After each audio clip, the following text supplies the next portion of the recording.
Welcome to week number 10. After our little mishap of not recording last week, we'll talk a little bit about the previous week's game.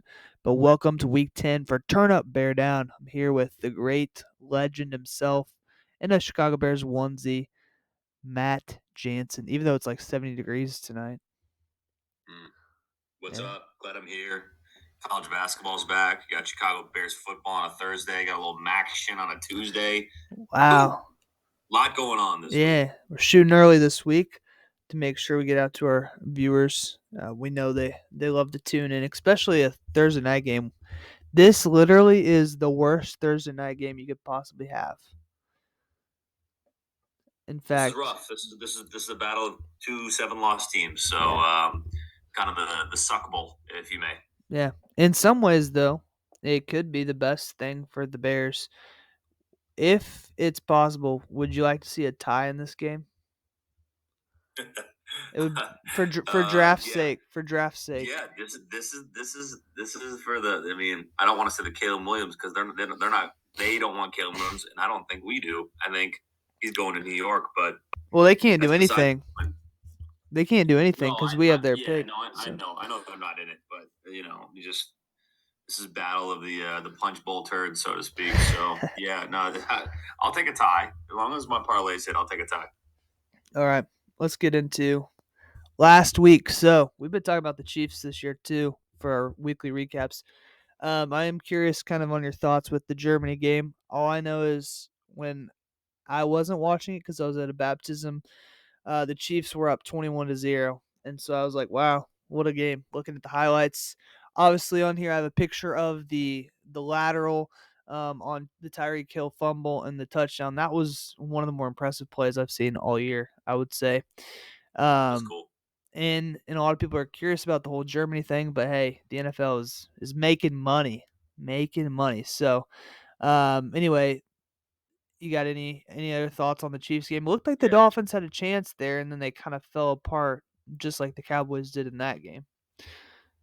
yeah. No, you had people complain about the 8:30 a.m. game, and listen, there's a time difference, Americans, and I know that we're not used to it, but take it from the Muni Inn up here in St. Joe, and they ran a little special, and they had an all-you-could-eat breakfast buffet.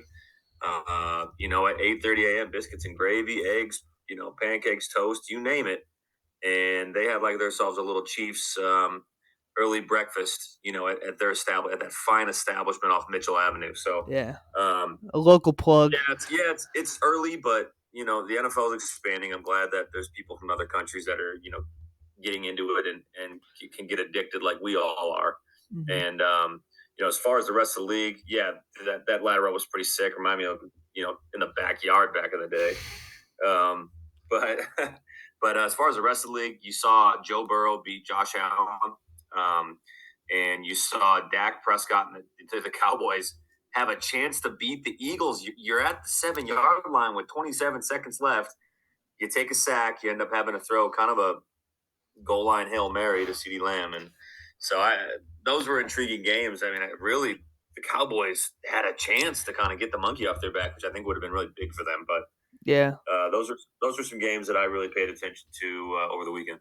I was watching that game on the plane on the way home, and it was right before takeoff, and I think the Cowboys had the ball with like 47 seconds or 50 or something like that, and in no time they were in the red zone. They're on like the 5-yard line, and then they went off sides. They got the sack. Then just the terrible end of the Yeah, game. I don't understand how NFL teams can be that poorly managed with like 5 yards to go. I know the game's on the line, but a similar situation happened to the Dolphins, like I was saying, and Tua and the Dolphins are going right down the field, and the Chiefs, and all of a sudden they start passing it instead of running it, and obviously the last play was a terrible snap. It looked like Lucas Patrick out there snapping for the Dolphins, but he plays yeah, for the Bears. In another, let's go a different direction here and let's talk about our team. It really felt like the Bears had a great opportunity to win that game on Sunday, and yeah. you actually, and I guess there's no way we can prove this, but you text me that the Bears were going to Oh, lose there it is. 24 to Oh, there it is, 17. buddy. Um, yeah, you said that the Bears were going to lose 24-17, and in fact, we lost 24-17. Gosh, if you think about the fact that we had probably 4 opportunities to go down and tie the game, and every single time we didn't get anything, if we would just gotten a field goal on one of those drives. But I always find it really interesting that in games, how many opportunities teams have and they never take advantage or they never get it done. And it's like chance after chance after chance. And so, yes, the Saints beat us. Do I think they're any good? Not necessarily. We were right there to win that game 4 times in the last like 8 minutes. Um, Yeah, but good for the Saints. They're probably gonna end up winning the they're a division better now. team. They're gonna win the And they division have probably now. Their division is they have a terrible. So yeah, they have a borderline. In my opinion, I think they have a borderline like championship contending defense. I really like that's their true. defense. They do. You saw the tale of two halves. You saw Bajan in the first half look like Johnny Unitas, and then in the second half he looked like Johnny Football. So just forced the ball too much in that second half. Hmm. And the big difference that I saw was in the first half you saw Bajan take off. Like if it wasn't there, dude Yeah. took off and started to run a little bit, and he really got away from that in the second half. He Hmm. really just wanted to use his arm and fit stuff in the windows. And I wasn't upset about it. Was it frustrating a little bit to see, of course, but I mean, he's a rookie. He's an undrafted rookie. So Yeah. what do we expect? Is a normal learning curve? It's a hostile environment. Yeah. To even be in that game, I would say is a step in the right direction for us. And I'm going to Hmm. throw a couple stats out at us later, which I think will help. Not only us but our viewers kind of see that this team sneakily has been headed in the right direction, at least offensively. So, Yeah. um, Just a lot of frustration though, in my opinion. And there's little things here and there and like I hate to go there, but I feel like the refs are really against us in many different ways. Big plays they get called back. Um, but anyway, let's move on to another week of pain. But maybe not this week. The Bears taking on the Carolina Panthers. And so right now the number 2 and the number 3 overall pick, the Bears and the Panthers are tied for that. Or wait, no, that's right. Right? No, they're 1-7. We're 2-7. that's right. So they are actually number 2. We're number 7. And depending on how this game goes, there could be a swap. But let's hope that we keep losing because the Giants are losing a lot as well. And there's some bad Yeah, teams out there. We even play the Cardinals still before the end of the year, so we'll see what happens with when all is said and done. So I think there is a lot to be said for this game though, because we could have had Bryce Young with that first overall pick, even though obviously at this point a lot of people are really high on CJ Stroud and what he has done. But yeah. 14-1 is his touchdown to interception yeah, ratio, by the way. yeah. They also lost to the Panthers 2 weeks ago, which is kind of ironic. Um, but I feel like this is going to be an interesting game because we could have had Bryce Young. We stuck with Justin Fields. We got DJ Moore. We traded the pick back. We also got Darnell Wright. And we get their first pick next year. I think honestly, to this point, I think we made the right move. Even if Young turns out to be like Yeah, a playoff level quarterback, I still think we made the right move. So, path to victory for the Panthers. They need to give up no big plays on defense, which I saw they have a lot of guys out. Their best linebacker Burns is not going to play in this game, which is good for the Bears. Bryce yeah, Young needs to distribute the ball, get it to different guys. Adam Thielen's actually having a pretty solid season, and just yeah. continue to Really distribute good the season. ball. They need to be patient and not try to force anything because as long as they do that, kind of like the Saints, you're going to hang in a game against the Bears, and also the Bears are probably going to let you go down the field on them because that's what's been happening. For the Bears, I'm thinking we need to pressure Bryce Young. Even though we got Montez Sweat in the trade, we didn't have hardly any sacks. I don't think we had any sacks last week actually, and it didn't feel like there was enough pressures on Derek Carr. Almost said the wrong car. The Bears need to continue to run the ball. I don't understand. Like again, I was driving for our viewers out there on the way home, but I was listening to it. It's hard for me to understand, especially looking back the last couple of games when Deontay Foreman is running well and we're averaging like good yards per carry, and we get away from the run so much. I don't understand. Running behind Tevin Jenkins, it looks like he's just destroying people. And then lastly, the Bears got to create turnovers. So last week, I think we were 0-5 in the turnover ratio, and we only lost by a touchdown. That is honestly insane to consider that we were 0-5, and that we ended up just a touchdown down or lost by a touchdown. So, what are your thoughts on the path to victory? I've been speaking a lot. I'll let you run through it here. No, you're good. I like those.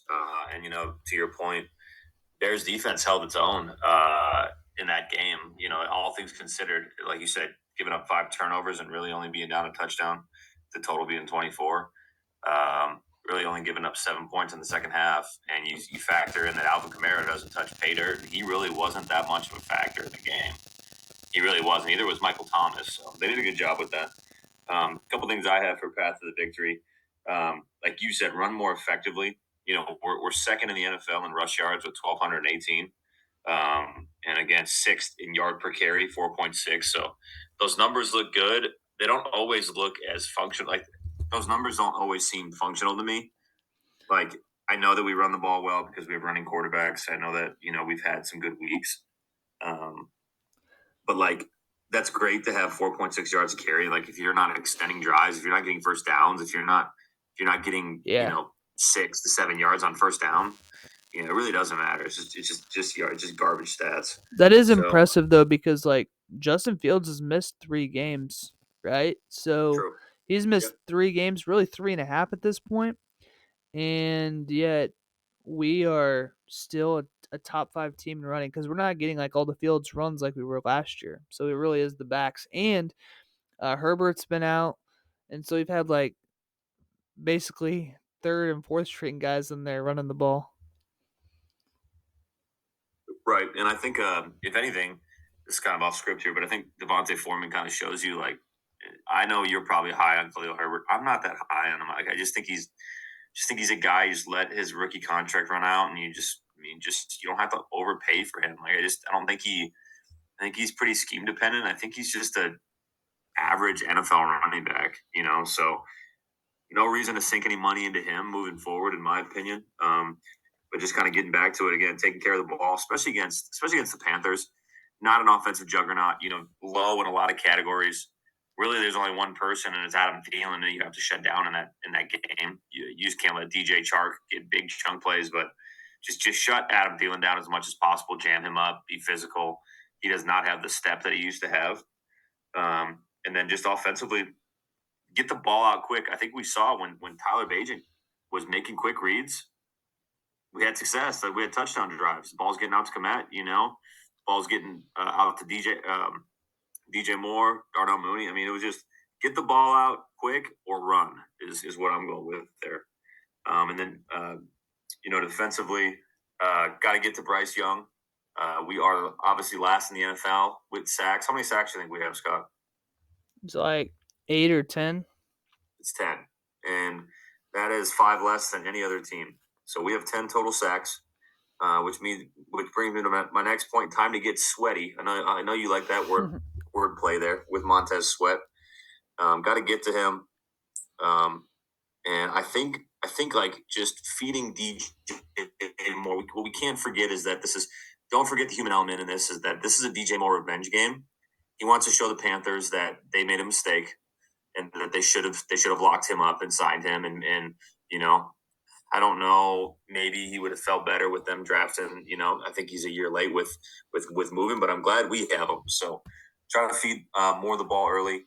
Again, we are second in the NFL in INTs. We have 12 picks that we've thrown this year. And just kind of a weird stat that I looked at today. And I think this is a sign that we should lean on a little bit, that our offense is starting. It's not what we want it to be. It's not where it should be, but I think it's in the right direction. We are tied in the NFL for ninth with total offensive touchdowns of 22. Here's teams that we have more offensive touchdowns than: the Dallas Cowboys, the Jacksonville Jaguars, the Cincinnati Bengals, the Seattle Seahawks, and the one that probably surprised me the most, the Kansas City Chiefs. That is wild. The only thing I would say to that, just kind of pushing back a little bit, is some of those teams I think have had their bye weeks, so maybe that's why. They definitely have. They definitely have. But And I know still, that that's like, well, duh, but yeah. And also, we've had flashes in games like Justin Fields has been really high in a lot of categories because he had 2 games where he threw for 4 touchdowns. Um, but anyway, like back to just kind of what you were saying, I think a big thing for us going forward is just going to be like find the open guy and keep the chains moving. Uh, and I think what's interesting is, as you kind of alluded, that Bajan has done well with some things. Who's going to play quarterback for us in this game? And I know that it's kind of up in the air, and so I actually put Justin Fields on here as an impact player because I think maybe he gets a start. Um, it's Bayesian though. you think so? It's going to be Bayesian. Yeah, Yeah, I think it's a Thursday short night week. game, and you have an opportunity to give Justin another mini bye to then get him ready for the hopefully the rest of the year. So Yeah. I would say, hmm I would say it's going to be Tyson. That would make sense, and hopefully he can win. But if it is Fields, and maybe if it's Fields, you put him in there to just run the ball. You don't have him throw anything, just as another element because I think for some reason he is still almost like underrated as a runner. I don't know if that actually makes sense now that I'm saying it because I think everybody knows he's a good runner. But when he gets in there and he averages like 5 to 6 yards a carry, it's kind of hard to not think like find a way to put him in the game. So I'm already talking about the Bears. Might as well continue. Tevin Jenkins has been graded very highly by PFF. Um, as I was just looking over, and I'm sure everybody has seen this by now, but I think he had a 91.1 or something rating after this week's game. But he is just absolutely destroying people um, and, of the opposing line and whatnot, and it's been really Yeah, cool to see. I want to see Foreman have another big game. It's also a revenge game for him, and I did have obviously DJ Moore on here, but man, I don't know what's going on. I think maybe he's getting doubled or just teams are really trying to take him out. And maybe that's why Darnell Mooney and some of these other guys seem to be open. It's like I felt like Mooney wasn't doing hardly anything this year, and then all of a sudden Bajan just starts finding him, and it's like, oh, Mooney can catch the ball and run in space and get some good plays to happen. So those are some guys for the Bears. Let's talk about the Panthers. Obviously, Bryce Young, the rookie quarterback, he's been going through it this year. He really has. And to his credit, like this is a complete rebuild, just like the Bears. So it's not too surprising that he's going through a little bit of a struggle. Adam Thielen's had a really good year. We'll see if he can continue to keep that up and get open. And I did put I put the wrong name, but Burns, the linebacker for Carolina, on here as an impact player. And maybe he's an impact player because he's not playing, and so that will leave some holes in the Carolina defense for this game. Who else do you like in the game? And what are your thoughts on Cole Kmet? Is he a guy, or is he just every now and then catches a couple he's a guy. touchdowns? Yeah, Yeah, no, I think he's a guy because you see that whether Bajent or Fields are in there, he's the guy that we're throwing the ball to in the red zone. He's the guy that we throw the ball to the third down. I still think we should lean more on DJ Moore than we have. Darnell Mooney, you need to sprinkle in, but man, Kokomet, I think I very much was in question him coming into the year because he was inconsistent with the past two, and yeah, no, I do. I'm going to start him in fantasy. I think if he's not your starting tight end, you could plug him in as your flex possibly this week. I would be willing to roll with him again, even on a Thursday night. I think he's a little touchdown dependent, but yes, I think he's a guy.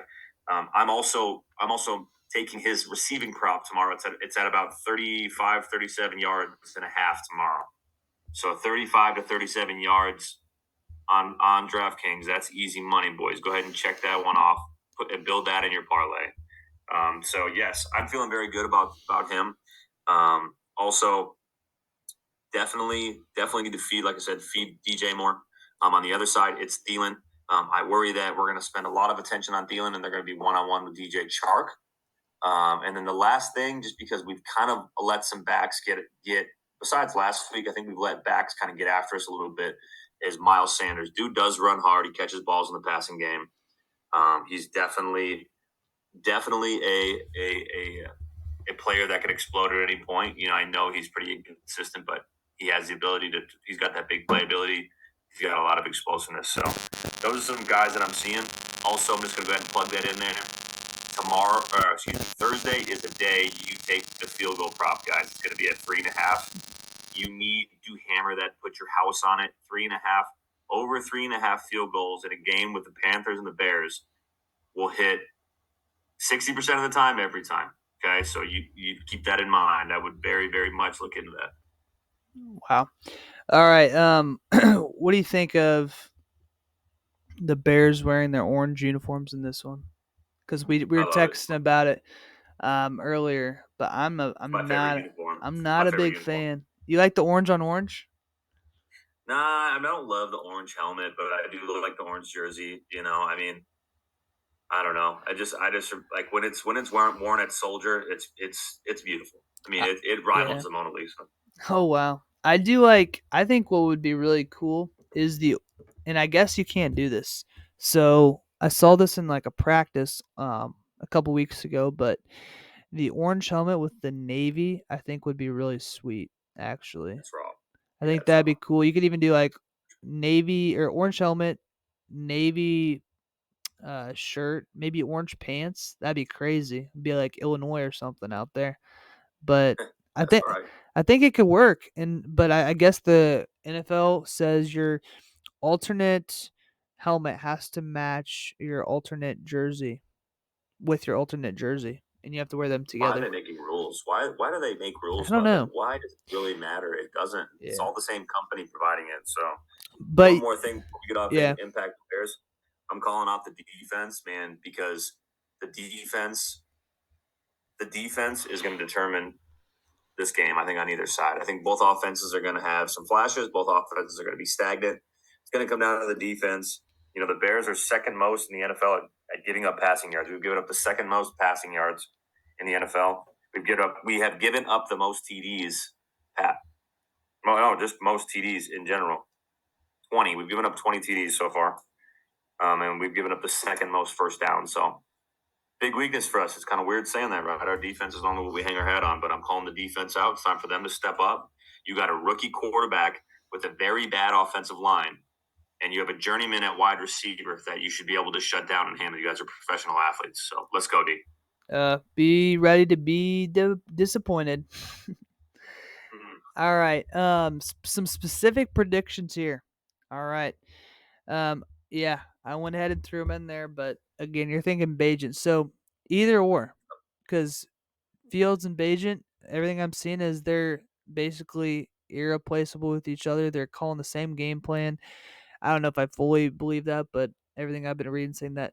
Is the Bears quarterback going to have over or under 200 yards passing in this game? I don't know about passing. If you passing, no. If you give me total with Bajan, I would say yes. I Mm-hmm. would say yes. Yeah.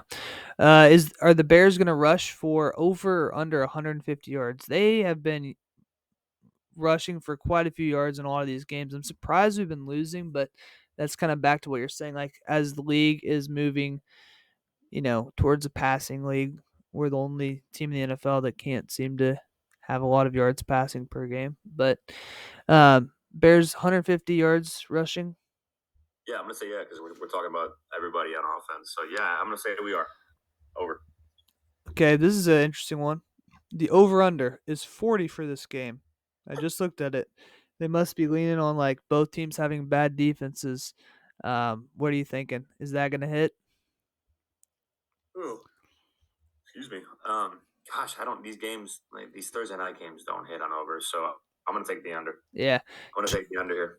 Could be like 20 to 17 or something. So, 2017. Yeah. Or, um or like 10-7, like the Iowa Northwestern game. I have a feeling it could be like that too. that's funny. I was thinking about that actually. Um oh, I gave a little too bit of a preview there. I got too Close excited. your I eyes, man. Close your I eyes. wanted to make sure I knew what I was predicting so that I could double check on that over under. Bryce Young touchdown. Is he gonna get a touchdown in this game? Is that like we're talking like throwing or running, right, Scotty? Anytime, any way. Yeah. You think so? Yeah, our defense is too porous. Like our defense is not good enough to shut out even Bryce Young. So yeah, I'm gonna say he gets one for sure. But he might have like some good plays and then rushing touchdown, and it's not even him. Yeah, I can see that. He has 8 touchdowns on the year, and he's played a total of 8 games, and I don't think he's scored in all of those games. Um, yeah, actually, he scored 1 touchdown in his last 2 games. No, that's incorrect. Start the year. Well, he scored a touchdown in the last 2 games. So, yeah, we'll see.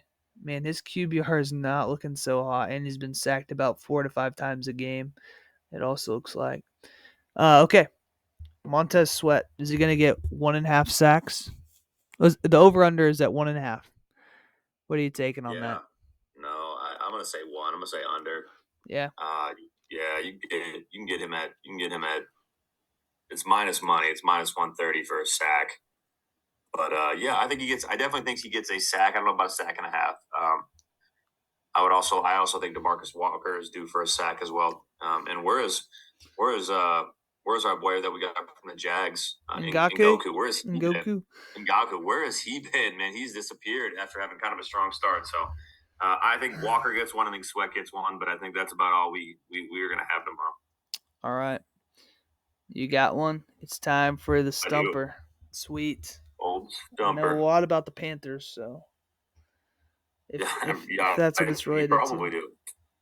All right, so probably one of our favorite tight ends of our time as Bears fans, since we were not around during the Mike Ditka, was our own Greg Olson, right? So, there's a couple questions here. Okay, first, I'm going to give you the whole barrage. First, what college is Greg Olson from? The U, Miami The University. U. Yep.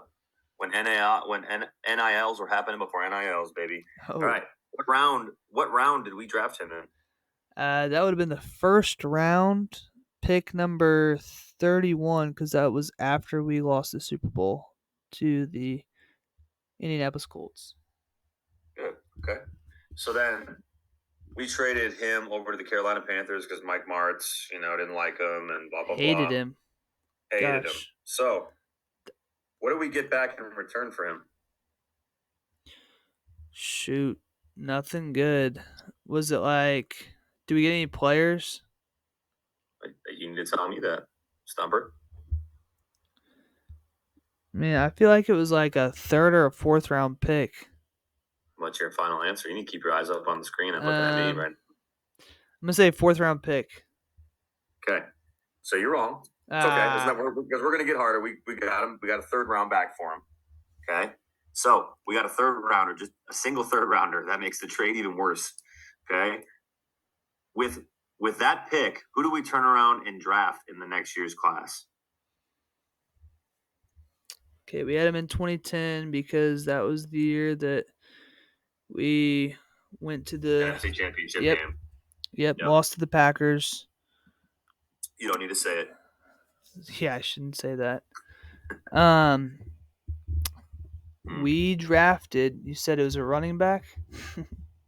I didn't say no. I just Oh, said who did we draft with the pick that we ended up getting from the Carolina Panthers? was it Jeremy Langford? Close. No, it was. Kadeem Carey? Nope. Oh, Why are you going? Jordan Howard. Don't go running backs. I'm Don't looking go at running you. backs. Oh, don't go running You're going backs. hard running backs. Yeah, you're going way later. Though. You Fifth confuse round. me. You're good. Oh, Howard Hey, was definitely way I later. finally stumped you. I think. Okay. Yeah, well, I got the first couple questions right, so this You is did. like No. the 4th follow up. 100%, man. I'm proud of you for that. But we did stump you this time. So we ended up drafting Brandon Harden, the safety from Oregon State, in the 2012 draft with that pick. What a terrible draft pick Absolutely. Yep. for a guy who honestly was amazing as a tight end. I mean, yeah, to this point, other than Komet, I would even say he was better than Komet. Oh, he's way better. I So remember that touchdown he had in the NFC divisional round against the Seahawks, like a 40-yarder. That was awesome. 50-yarder. The dude was just running straight posts and go routes that whole game. Yeah. Yeah, so 2012, we drafted Brandon Harden in the third round, safety at Oregon State. What a horrible draft we had that year, other than Alshon Jeffrey with the second round. We drafted Shea McClellan, Evan Rodriguez, the tight end from Temple, and a couple guys we took, like cornerbacks and stuff we took later. I mean, just a horrific draft. I think Probably a fill draft. Yeah, I think a lot of drafts end up being bad though in hindsight, to be fair. Like Hmm. most teams you look at like guys that don't pan out. Like let's go back to the Packers right now at this point it doesn't really look like Jordan Love is turns out to be like the next big thing and he was their first rounder when they could have had so many good guys from so many good wide receivers for Aaron Rodgers. But all right, anything else? No, that's all I had, man. I'm glad I finally got you, man. That was a good Yeah, one. you know what I think of Finally got you. when I think of the Panthers, I think of that terrible 2005 NFC divisional round playoff game where uh, Yeah, it was the Kyle Orton year, but Rex Grossman took over towards the end because he came back from injury, and we were down like 21 to nothing or something in that game. But it was like 29-21. We were making a big comeback. Rexy was leading us down the field, throws an interception on one of the last plays, and I think the play clock went out, so it should have been delay of game, but instead he threw an interception in true Chicago Bears fashion, throwing an interception with the game on the line or a fumble. I mean, think about how many times that's happened 2 out of the last 3 weeks alone. Okay, my wow. prediction for this game, I'm going Bears. I don't know why I'm picking the Bears because this is literally the a team that is Because worse they're the than better team, yeah, Scott. They're the better team on right. paper, and they're the home Yeah. team. They should win this game. So I'm going to take the Bears by a field goal 24-21. The spread has just been updated to Bears +4 -4. Yeah, or -4. I said that wrong. yeah, But you're good. all right, Yeah, what are you I taking? like it. No, I think it's gonna. I don't think it's gonna be a blowout. Even if it's, I don't think it's gonna be a blowout either way. I want to say 2017, like we said earlier. Um, 2017, I do think the Bears win. I think they squeak by. You know, if we lose this game, I am not pissed. I'm not even like I'm not slamming a controller. I'm not even batting an eye. Because if you think about it, this could actually be the game where we start to see like maybe Eberflus go, If he or loses, I think he's done. If we lose, he's done. I'm pretty sure we play the Lions yes. next. Well, so that's at least we'll have Fields back hopefully by then. That's why I think maybe they hold him out just so we have at least a fart in the wind's chance of winning that game. But I mean, hear me out on this. I think that it's important for us because we're not Eberflus is not our future. Unless like somehow we can keep him in house as a D coordinator, that'd be awesome. I know that's probably not that doesn't really work out ideally, but that would be awesome. I think he would be great in that role. I think we need to get out in front and be like the first or second team to not have a like the Raiders already don't have a head coach. And like maybe they keep Pierce and maybe he works out, but like I don't want to be like we normally are when we do this, when we change head coaches and we're like the third or fourth coach that makes a decision and then we just have to pick whatever's left. Like Absolutely. I just want us to maybe get out in front of it and maybe like start to look now and then get our ducks in a row. So that'd be Yeah. sweet if we lose, but yeah, I'm going 2017 Bears, and I think again a lot of field goals and um, a lot of three and outs, a lot of punting. I think there's gonna be a lot of punting, and this could also be another game where like you get a special teams or a defensive touchdown instead of the offenses. So Yeah. that would No. I could see that happening, like a kick return, punt return, pick six, fumble six. So something to keep in mind when you're scrolling on the odds in Yeah. fantasy and FanDuel world. Yeah. I mean, you've brought up some good questions, and like we're running out of time here, but I'm already starting to think like, what does happen next? Do we already go ahead and get rid of everything? Do we blow it up? Is Ryan Poles still the guy? Because and I think he's okay. I know there's been some decisions like Chase Claypool and some other things. People were hating on us for getting Montez Sweat, which I don't really understand because he's a proven commodity in the NFL and he still has some years left for sure. He's relatively young. And so I thought it was a good trade, especially for a second round pick. But others are thinking that's like basically a first round pick, too.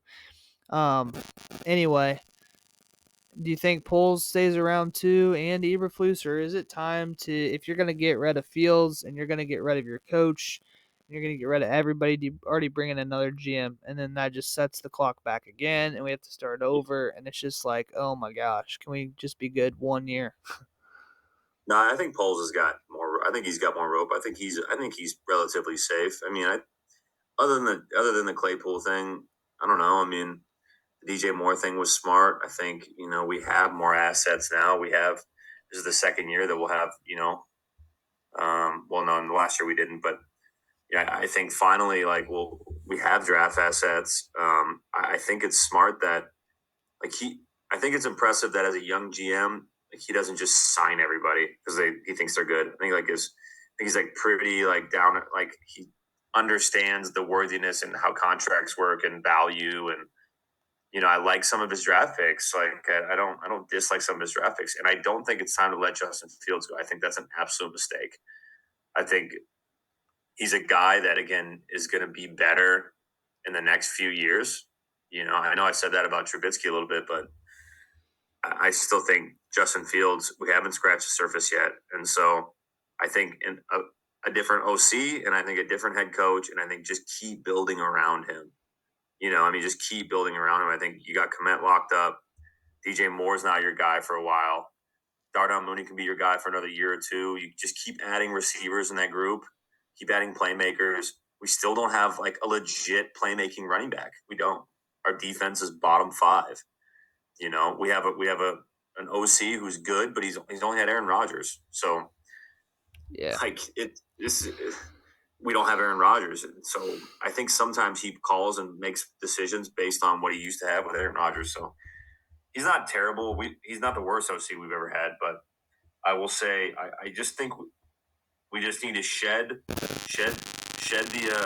how do I want to say this? Shed the potatoes on our team and continue to build through the draft and make smart decisions. Yep, smart decisions on who we sign moving forward and who we extend. So, looking forward to Thursday. Definitely, Amazon Prime's not going to work. Your video is going to be screwed up and choppy, but I hope everybody enjoys their week. Go Bears, baby! Yeah, that will do it for us on this week's edition of Turn Up Bear Down. Thank you for stopping by. We'll see you next week.